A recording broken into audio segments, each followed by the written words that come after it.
First story is titled, Am I the a-hole for saying I don't care about making things better? I, 16 female, live with my dad and his family. My mom died last year. I was raised mostly by her for 10 years because when I was 5, she and my dad broke up and he moved across country to be with his now wife. I only know this because it's pretty coincidental that he left the state and moved in with her very fast, considering the move happened mere weeks after he moved out of mine and my mom's. Maybe I'm wrong, but I was never dumb. It's clear he left to be with his current wife. I saw him for 3 weeks in the summer and every other spring break until I moved in after my mom died. I've got to be honest, I didn't want to move. I wanted to move in with my grandparents who still live in my home state. But my dad insisted I needed to live with family, so now I live with him and his wife, plus her 2 kids and their 3 kids together. My stepsister is the same age as me, and she's upset I don't call her my sister, because she always called me her sister, and she fights me on it, which my dad gets involved in. He has tried to get me to accept the family more now than ever. I have told him I am not interested, and I just want to go home. Because I didn't adjust in the last 11 months, he wants us to do family therapy. I have told him I'm just not interested. He said it's not fair to push everyone away. I told him he was the one who left when I was 5 and that none of them were exactly my family because they were mostly strangers up until I moved in, and honestly, my dad has been mostly a stranger. I stayed with him so little and had such little communication with him. I don't care about having a better relationship. I would rather be home with the family I know who were willing and able to take me. I would still have many friends around me too. My dad got mad the other night because he told me he had booked a session and my response was okay. He told me he wants me to help make things better in the family. I told him I don't care about making things better because I don't think of us as a family. I lost my nuclear family.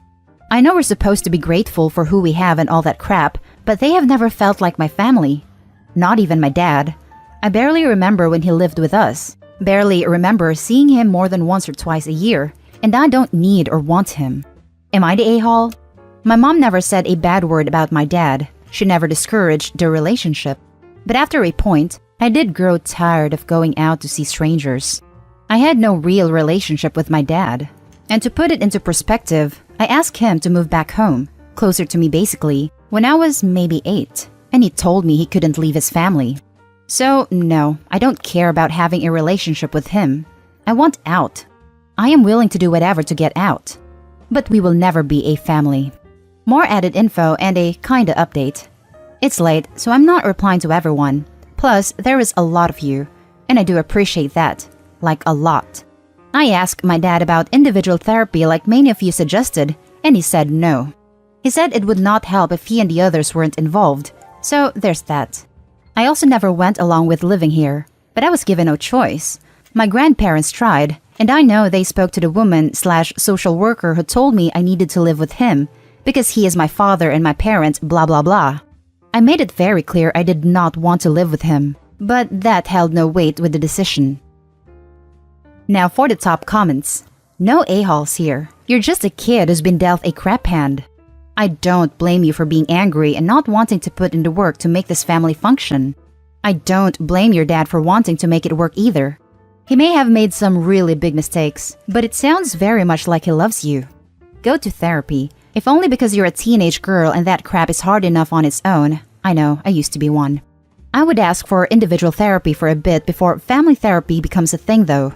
It would give you a moment to work through some of your crap before you've got to work through the family stuff. No dude, he could have tried to make it better before her mom died, but he only visited her so often. He's only trying now that she's dead.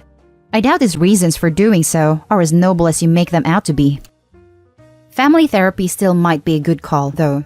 It might take a therapist to listen to how OP is feeling and convince her father that what he's trying to push on her isn't actually what she needs right now.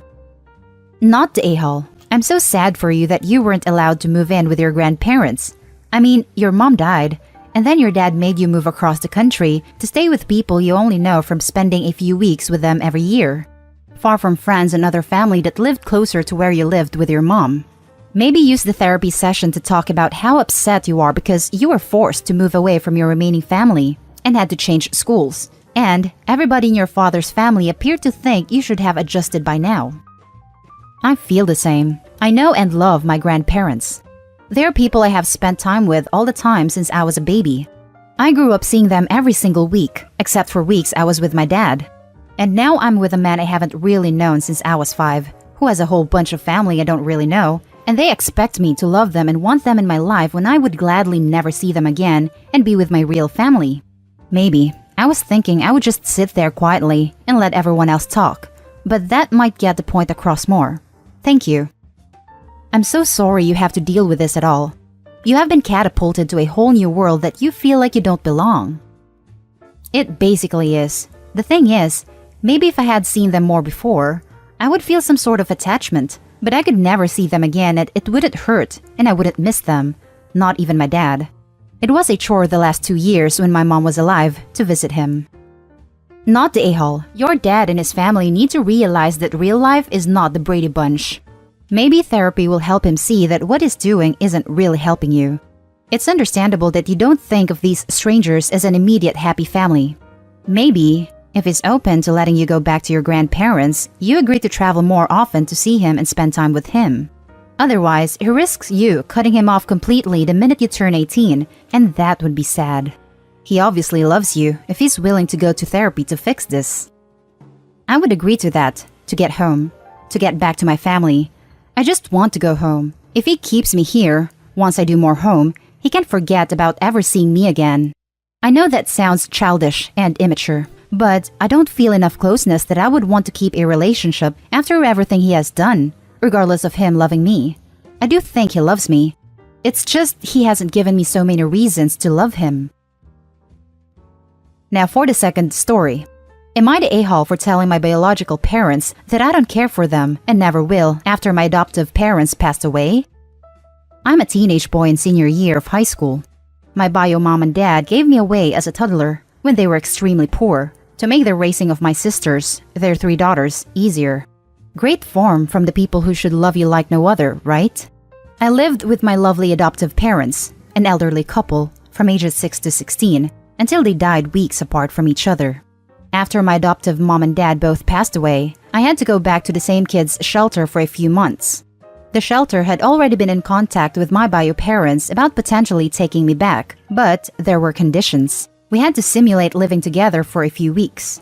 If that was successful, I could stay with them longer until I left high school, entered the workforce, or began tertiary study and had enough cash from part-time work. I've been living with my bio parents and my sisters for over a year, and I'm nearly 18. I really don't like the group of them. They see me as a nuisance or some sort of a troublemaker, given my self-reliance and tendency to stick to myself and my friends. They are blatant in treating my older sisters, who are in their 20s, better than I.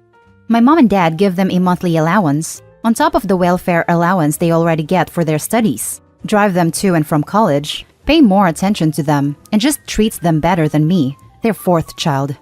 They don't give me an allowance even though they clearly can, nor do they spend that much time with me. I've pointed out the unfairness to them and they deny they love their daughters more than me. They say it's equal, and that I simply don't demand more from them, which they apparently love about me. But I've realized long ago that they're lying. They don't see much hope in a waste of time like me. They even called me that when I told them I wanted to work in construction after doing hands-on training, in comparison to my sisters who are lawyers and doctors-to-be. Over time, I've stopped participating in house duties, started and I'm preparing to move out to live with friends, packing and everything. I'm nearly an adult. My parents have noticed this, as have my sisters, and have grilled me on it one evening when I was packing my clothes. So, I simply told them that I know they see me as a mistake of theirs, and I'm moving out to stay out of their lives. They asked me what I was talking about, and I just couldn't take their faking it anymore. So I told them that I know they didn't care that much for me, and I don't care of any of them either, and I never will anymore. My mother burst into tears. My sisters just scoffed and rolled their eyes, and my dad yelled at me to apologize to all 5 of them. But I couldn't look at them anymore, so I just went to another room to cool off. It's been a few days now, and I'm itching to get out of here. But I'm thinking it might be childish of me to do this. Am I the a-hole for saying what I said to my biological parents about my lack of love for them? Now, for the top comments. Not the a-hole. I'm so sorry that you have endured so much rejection and loss. These are horrible conditions for a child to grow up in. I don't think you were wrong for speaking truth to power, but I do believe that once you've moved out, You won't get much, if any, support from these people anymore. So, it will be a hard road for you. Here's my 2 cents about a career in construction. You can go on a site as a laborer, but try to get into a union apprenticeship soon in a construction trade you like: electrician, carpenter, sheet metal worker, etc. Your earnings will be much greater, and I think you will benefit by the training. A construction trade is a very decent way to make a living, but I will warn you that most people in construction do start to have physical problems by age 45 or so, and therefore you should plan all along to move into construction management, estimating, or something more of a desk basis. Learn all you can about the mathematical or computer aspects of the business. Your future is bright. Always remember the kindness of your adoptive parents. Thank you for your kind words and advice. I'll keep it in mind for sure. Architect here. Construction careers can be great options, but definitely go to the actual certified trades route or construction management. There is more flexibility there for you to move into management roles, which are easier on the body if you ever develop physical issues. The millennials have experienced that building some level of flexibility into a career is very advantageous in a way that earlier generations often don't think of. Obviously, you are Gen Z, but I think it will still apply to you. Not the a-hole. The first mistake was not involving a therapist at the very beginning. You were a minor, so this is not your mistake. Losing your adoptive parents like that must have been traumatic, and everything that came after has been just as difficult. Understandably, your relationship with bio family is dysfunctional. You get to choose who you want in your life. If you want to create a bond with bio family, I would only do it if a family therapist were fully involved in the process. There's too much to address on your own. If you don't want to have them in your life, that's fine, and you should feel able to make that decision guilt-free. Being blood-related doesn't mean we owe people anything. That's what we call gaslighting. Your family is gaslighting you to stay so they can continue to emotionally neglect you. It's clear that they've been very neglectful of you from the start. I mean, they gave you away for F's sake. In my opinion, you should leave and never look back, because you're right, they do not care about you. Nope, I think they're gaslighting/projecting to avoid the guilt they should be feeling. OP is a living reminder of all their failures, and they're displacing their anger on him, not the a-hole. I'm so sorry, OP. You deserve better. Not the a-hole. You absolutely aren't selfish whatsoever. You are an adult, and you get to decide who it's worth living in your life. Now, for the last story, am I the a-hole for refusing to pay for my dad's retirement home fees? My parents divorced when I was a baby, but my mom encouraged him to have a good relationship with me. However, my dad was never interested in that. He'd come see me for a few hours on the weekends and call it a day. He wasn't a constant in my life, but I liked him and enjoyed his visits. He remarried shortly after his divorce and had 2 more kids that I would play with occasionally.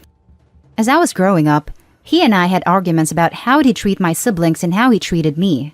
My dad adored his other kids and he'd take them on trips, go to their school events, and pay for whatever they needed. I invited him to all my school plays, graduations, etc. He never came. I won't lie, it hurt. I was his first child, and he didn't seem interested in me. Plus, he was very vocal about his dislike towards my mom, something that I hated because she was the one taking care of me. When I went to college, he agreed to pay half of the expenses. I was thankful for this, and I thanked him each time he'd send a check. He came to my graduation ceremony, and when it was over, said that his responsibilities towards me were over, and he didn't owe me anything anymore. He didn't need to say it, but it was a goodbye. It broke my heart. He didn't return my calls or reach out to me in the following years.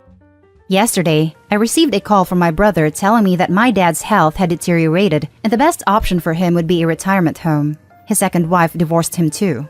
My dad is on the older side, so I wasn't surprised. My brother spent like half an hour on the phone describing this place that would cover his needs, make him comfortable. Turns out this place is expensive as hell, and he wants us to pay for his stay there. Monthly, I'd be paying around $2,000, so would my siblings. I told him I couldn't afford to pay that amount monthly, much less during a pandemic. He didn't take it well, and shortly after, I received a call from my sis demanding an explanation. I told her that I didn't make enough money to support myself and pay my share for his stay in the home, to which she said that I was ridiculous because I wasn't married nor had any kids. So basically, where was all my money going then? I told them that we could look into other retirement homes or hire a nurse. But apparently, I'm being cruel and ungrateful because our dad deserves the best care he can get, and the home is convenient for all of us. Close enough to our own houses so we can visit him or be there in case of an emergency. I told them that if they were not going to make an effort and look into other options, then I wouldn't either, and I wouldn't pay my share. Before I hung up, my sister told me she'd sue me for negligence. Like, WTF? I don't know how to feel about all of this. He did pay for half of my college tuition, but he was a detached parent who made it very clear that I was more of an economic burden than a child he loved. Am I being ungrateful? Should I suck it up and pay? Am I the a-hole? Now for the top comments. Not the a-hole. Why would your step-siblings expect you to pay an equal share for his care when you did not receive an equal share of his love and attention growing up? They don't seem particularly bothered by your exclusion either, so they can figure it out themselves. Not the a-hole. 1. Either your sister won't sue or won't be successful. 2. You had no obligations to explain why you wouldn't pay.